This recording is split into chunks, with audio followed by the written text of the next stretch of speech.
Honourable Deputy Speaker, the bill relating to the repealing of Foreign Loan Act is an important area given the situation that we are in as a country. Because Sri Lanka is sitting on a mountain of debt. At one point it was considered as unsustainable and country was declared bankrupt as well. And it is interesting to note, very people who contributed to that disaster is now trying to preach us, Honourable Deputy Speaker, how to manage this country. The process, to highlight some of the key milestones in the process from 1957, when the original bill relating, or the original act relating to the foreign loans, Act number 29 of 1957, it goes back to where the transition from the British era, where Governor-General was empowered to sign documents, and then transition from that one to Act number 2 of 1962, Act number 1 of 1963, subsequent amendments, further amendments through Act number 23 of 1980, then further amendments through Act number 20, I mentioned the 23 of 1980, and resulting the latest implementation of the new Act on Public Debt Management Act. It is very important to note, Honourable Deputy Speaker, as a nation, why we had to go through this journey. Because Sri Lanka lacked the people who governed the country, lacked the discipline to make use of the regulations that were in place. Instead of implementing the regulations, they were going after the loopholes to abuse the law, and getting public officials were also involved. It is a famous secret that we all know how the bond scam, where this relates to borrowing by the government. During the time of government is raising money through bonds, how that entire saga took place. To avoid those issues, inquiries were held subsequently through various committees appointed by the Parliament. While those committees were going on, not only we lacked as a country, the former governments, the politicians who governed the country did not respect the rule of law in the country. When committees were appointed to inquire of them, the governance were not considered as an essential component. While communications, discussions, deliberations on those committees were going on, Honourable Deputy Speaker, people contacted through subsequent investigation, it was revealed the people who were accused in doing this very wrong thing. That was the era we passed as a country. That is the price Sri Lankans pay today as a nation.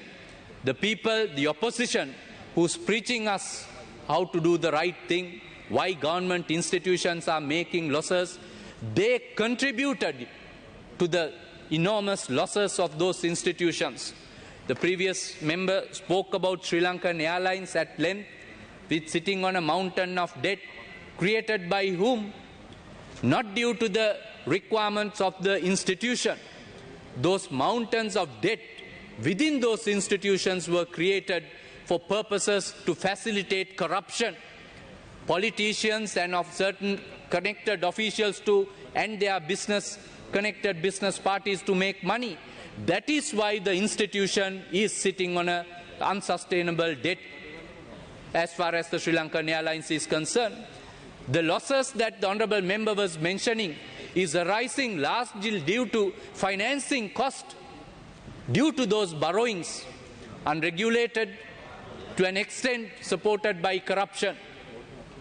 So the journey that we passed as a country is a dark past, but we are looking forward for a brighter future, because these amendments are brought into the legislation now, not only just by mere having of legislation and documentations, but by implementing them through a process.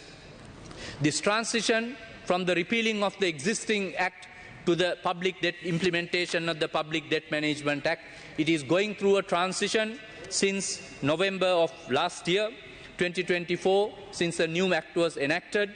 There is a transition period of 18 months. Currently, at present, the function is handled by the central bank. At one point, when the transition period is completed, from the central bank, all the activities will be transferred to the new Public Debt Management Office. So we need to make sure the Public Debt Management Office is well resourced in terms of capacity, the knowledge of individuals who are performing the functions, integrity of the people who are performing those functions, technology required to perform those functions. We know the technology is being used for trading and various other purposes. So the technology required, currently government is providing all necessary facilitation to ensure the Public Debt Management Office, PDMO, is capable and able to deliver the function that is entrusted to them.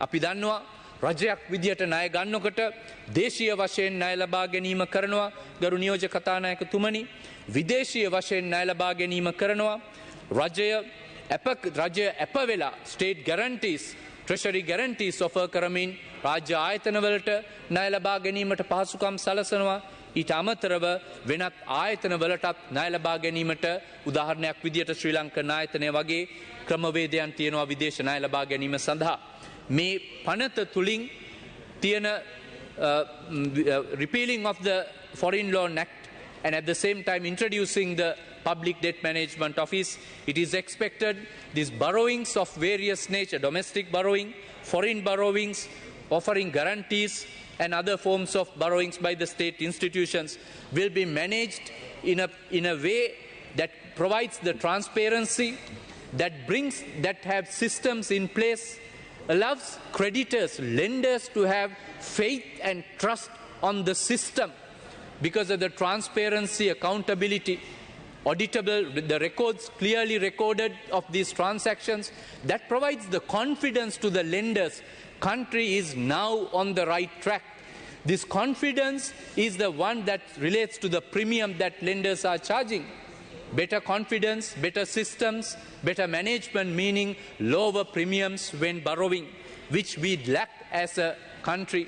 Not only that, these very members who are proposing the government that we are borrowing, the entities are borrowing at higher rates, they borrowed at commercial rates as a country, as a government, which the country could not afford. So they are all about telling the wrong information with the biggest voice that they have, whereas the reality is they created this situation that we are in. That is why when the new Public Debt Management Office is created, the front office section, there are separate regulations and rules to function. The middle office, the duties are segregated to ensure we maintain the level of secrecy required. The information has a lot of value, Honourable Deputy Speaker. If leaked out to the market, it allows some people who have access to the insider information to make a lot of money. That is what happened during the bond scam.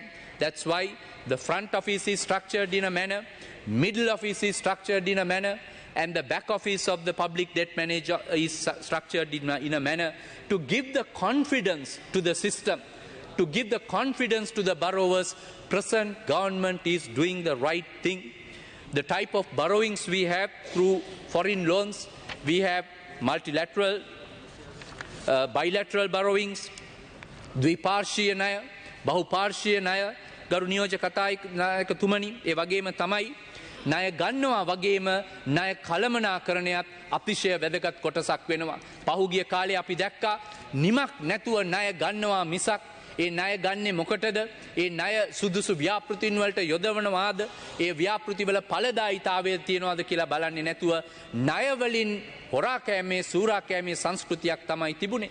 ඒ වෙනුවට the management of liability is a critical component in this journey. It is not only obtaining debt, it is managing of our existing liabilities as well. So in one hand, there are provisions and regulations on acquiring new debt for the country, but on the other hand, the management of existing, the mountain of debt that we have, in relation to that one, we need to make sure we use the best strategies as the country. We make use of the best resources in terms of personnel. We provide the best training to our officials who are engaged in these activities. So government is actively engaged working with these institutions, particularly during this transition period, මේ අන්තර් කාල සීමාව තුලදී දැනට මහා බැංකුව විසින් කරන ඒ ණය ලබා ගැනීමේ කටයුත්ත නැවත වතාවක් මුදල් අමාත්‍යාංශයේ යටතේ පවතින මේ අලුතින් ස්ථාපනය කරන ලද ආයතනයට අලුත් පනත මගින් ලබා දීම සඳහා ඒ නිලධාරීන්ට අවශ්‍ය පුහුණුව currently it's on a parallel run දැනට මහ බැංකුවේ සිටින නිලධාරීන් සමග එක්ව එකට public debt management office එක සම්බන්ධ වෙලා මේ වැඩ කටයුතු කරගෙන යනවා. අපි බලාපොරොත්තු වෙනවා මේ transition period එක සාර්ථකව අවසන් කරලා 2026 වර්ෂයේ ආරම්භයේ සිට public debt management office එක හරහා මේ කටයුත්ත සාර්ථකව ඉදිරියට ගෙනියන්නට. There's another important element in this relating to this manner, that is issuing of treasury guarantees when there are borrowings involved by state institutions. That is the honourable member who spoke previously mentioned about the CEB, how this is going to impact the cost, referring to AIIB as well. Specifically, the cost of borrowing, previously the country borrowed, allowed institutions to borrow recklessly, providing state guarantees, treasury guarantees, without looking into the ability of that institution to repay the debt. Whereas system has changed now, Honourable Deputy Speaker. When a state enterprise is requiring a state guarantee for their borrowing, this new entity will review. It allows the entity to go through a stress test to understand whether that entity is able to repay the debt as they are expecting. Are the monies are going to be invested in a project or for activity for purposes that's going to generate the cash flows, allowing them to repay the debt. Otherwise, it is as equal as the government is borrowing. Therefore, a prudent mechanism is in place. There's a rigorous mechanism, approaches, testing that they do prior to allowing these processes to go ahead. But at the same time, we need to make sure these processes that we are bringing in is not delaying the activities of these institutions. Since there are some teething issues we acknowledge, as this is the initial period. For example, CEB is trying to get this facility, and since this is the first time the PDMO is issuing this type of confirmations, it has taken time longer than that it should have taken, and we believe going forward that situation will be resolved as staff members are getting familiar with the process. This is the transition period, as I mentioned, Honourable Deputy Speaker, and we saw the response relating to the Sri Lankan Airlines as well. Sri Lankan Airlines, it has the recent financial statements, the recent operating results. If you look at the financials in the dollar terms, because the entity deals with most of its transactions in foreign currency, so a significant component in the financial results that was mentioned relates to the connected to the translation loss of the foreign currency from your foreign currency to LKR. Therefore, and further, as I mentioned earlier as well, a significant large amount relates to the financing cost as well. So one relates to the translation cost of relating to financing, other one relating to the financial cost for the previous borrowing, etc. So the objection, the mission of the government is to ensure we are able to go ahead with our investments, facilitate timely approvals for these entities. Honourable Harshana Suryaperma, you have 2 more minutes. Thank you very much. The processes that we have are well lubricated to serve the purpose what it stands for. By the day, the institutions are familiarizing with the new culture that is in place, where loans are taken is not for stealing purposes. It is for the benefit of the institution. It is to invest for the future of this country. Similarly, the Foreign Loans Act that we are repealing and the new act that we are bringing in is referring to, there are several provisions to uphold the governance in the processes, to uphold the controls in these processes, to ensure transparency is available where creditors, lenders will have confidence, and the accountability and the level of scrutiny that we require. Honourable Deputy Speaker, we know the national accounts of this nation shows a deficit unrecorded transactions to the tune of more than 22 trillion. ගරු නියෝජ්‍ය කතානායකතුමනි, අපේ ජාතියේ ශේෂපත්‍රය auditor general විසින් විගණකාධිපතිතුමා විසින් නිරීක්ෂණය කර බලන ඒ ශේෂපත්‍රය ජාතියේ ශේෂපත්‍රයට රටට තියෙන ශේෂපත්‍රයේ තියෙනවා ට්‍රිලියන 20 ගණනකට අධික ආගිය තැනක් නැති මුදල් පිළිබඳ තොරතුරු. මේ නිසා මේකෙන් පැහැදිලි වෙන්නේ මේ රට මේ දක්වා කළමනාකරණය කරලා නැහැ. මේ එසේ කළමනාකරණය කරා නම් නිසි ලෙස ලබාගත්තු ණය වාර්තාවල සටහන් කරා නම් නිසි ලෙස විගණනයකට භාජනය කරා නම් ඒවායේ විනිවිද භාවය පිළිබඳව ජනතාවට තොරතුරු හෙළි කරා නම් අද මේ රට මේ තත්ත්වයට පත් වෙන්නේ නැහැ. ට්‍රිලියන 20කට වැඩි ප්‍රමාණයක් තියෙනවා ආගිය අතක් නැති රෙකෝඩ්ස් වල සඳහන් වෙලා නැහැ පොත්පත්වල කොහෙටද මේ මුදල් ගියේ කියන එක. ඒ පිළිබඳව වර්තමාන රජය වැඩපිළිවෙලක් ආරම්භ කරලා තියෙනවා. කොතරම් ප්‍රමාණයක් ඒකෙන් අපිට තොරතුරු සොයා ගන්න පුළුවන්ද? ඉතිහාසයට යන්න වෙනවා දශක ගණනකට සමහර ඒවා තොරතුරු හොයන්නට.